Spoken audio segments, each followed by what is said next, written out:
แสงอรุณเบิกฟ้าใส่แจ้งทั่วอาณาสาวประสาล้านสร้างมองเห็นทางอันสดใสเปรียบดังการนำก้านำพาเปลี่ยนแปลงใหม่ชาติลาวเฮาจริงได้เจริญก้าวพัฒนา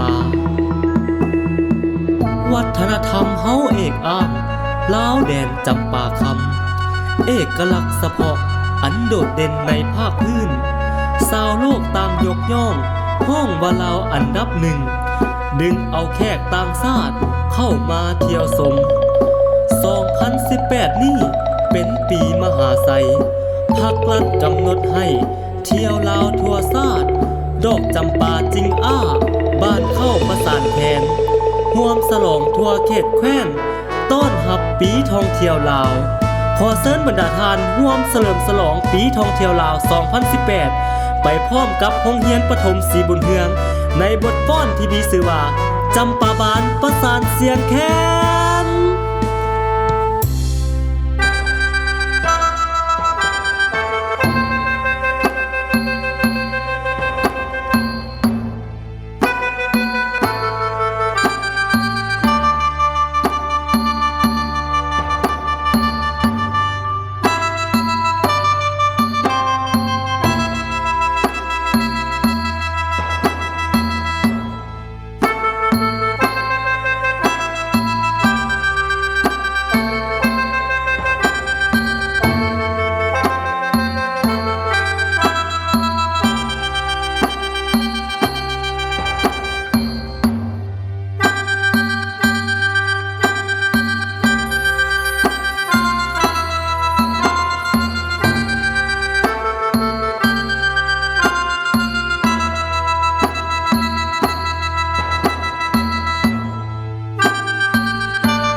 โอ้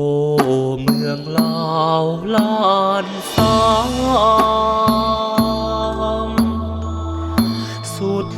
สวยงามล้ำค่าหอมกลิ่นดวงมาลาลาวแดนจำปาที่หอมหวนวัฒนธรรมผ่องใส